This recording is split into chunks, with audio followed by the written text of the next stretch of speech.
Well, hi everybody, and good Wednesday morning to meteorologist Travis Klineski here to start you off early on this Wednesday morning where it is still windy out there. You know, yesterday was very windy, especially in the afternoon.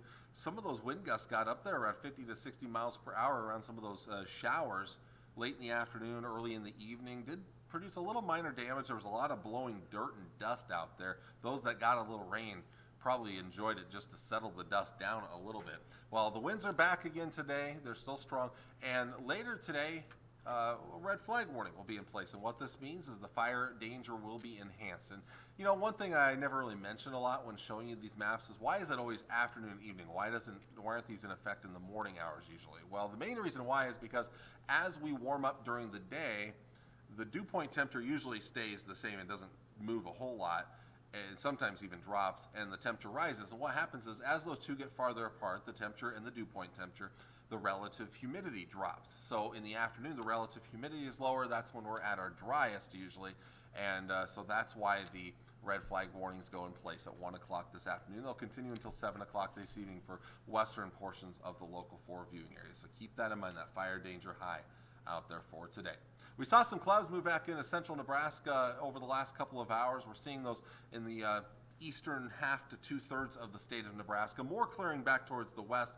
But the big story of the day, those winds out of the north and northwest, they will remain on the strong side for today. Clouds will diminish this afternoon, although for you folks out in eastern Nebraska, can't completely rule out a couple of hit or miss light showers or sprinkles, especially around Highway 15 to Highway 77. And just for reference, Highway 15 is the highway that runs from around Schuyler to Seward to down towards the Fairbury area. Highway 77 is this highway right here. So kind of those areas have a chance of maybe a few hit or miss showers later on today. Then as we get into tonight, those will diminish. The winds will also diminish as high pressure builds in. So finally we get a break from the winds overnight tonight, but that is going to lead to a bit of a colder night tonight because of that and clearing skies out there. Now as high pressure pushes to the east tomorrow, we'll start to get back to a southerly wind tomorrow. Now the wind's a little lighter in the east, closer to that high pressure, but as you get farther and farther away from it, going towards western Nebraska, the winds will be stronger. Could be a little on the breezy side in western Nebraska, but that breeze out west, that's going to bring a little more warmth out west compared to out east. Everybody's going to warm up tomorrow, but it'll be warmer the farther west that you go. How about today, though, before we get to tomorrow? Today's highs, mid to upper 60s, some lower 70s in southwest Nebraska. This isn't too far off from our average high for this time of the year. For reference, the Tri-Cities today, your average high is 68 degrees in Grand Island. Hastings and Kearney, it's 67 degrees. So we're within a couple of degrees of that later on today. But then a little chillier tonight with those winds dying down and the skies clearing up. We're talking about upper 30s and lower 40s. I would not be surprised if some of those places that typically get a little colder, like Ord and North Platte, might get down to around 36 or 35. Now officially there are no frost advisories out.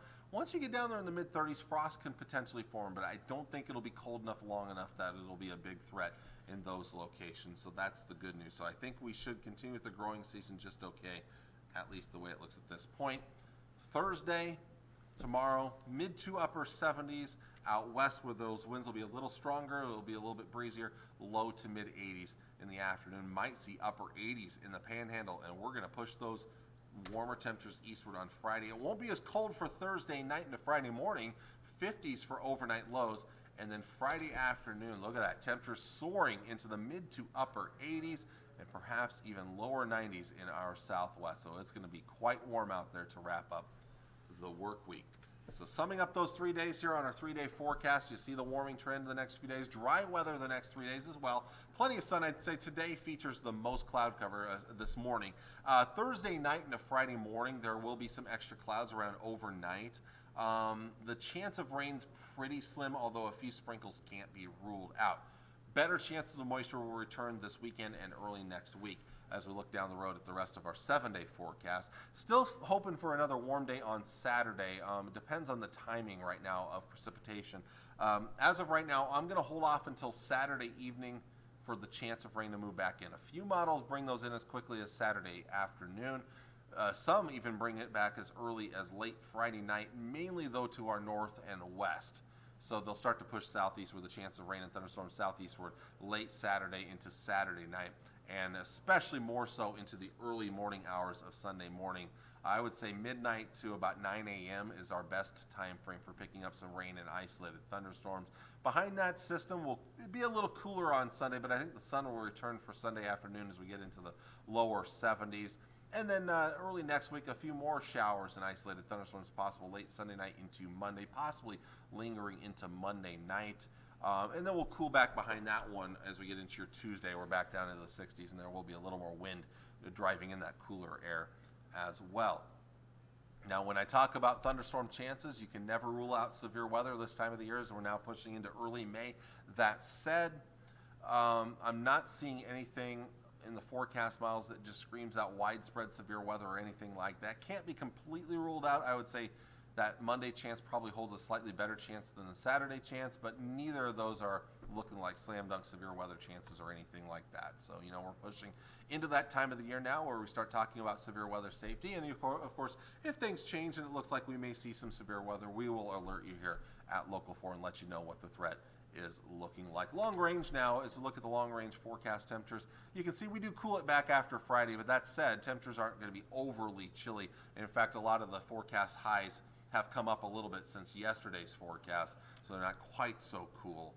So we'll see how that plays out. We're still a ways out from getting to that 6th, 7th, and 8th of May time frame yet here, but it's hard to believe May is on our doorstep here in just a few days. So there is your forecast for today. Thank you for watching. I appreciate it. We'll talk to you all again on your Thursday morning, a little bit of a chilly Thursday morning. Until then, enjoy your day. Don't get blown away, and I'll talk to you all later. God bless.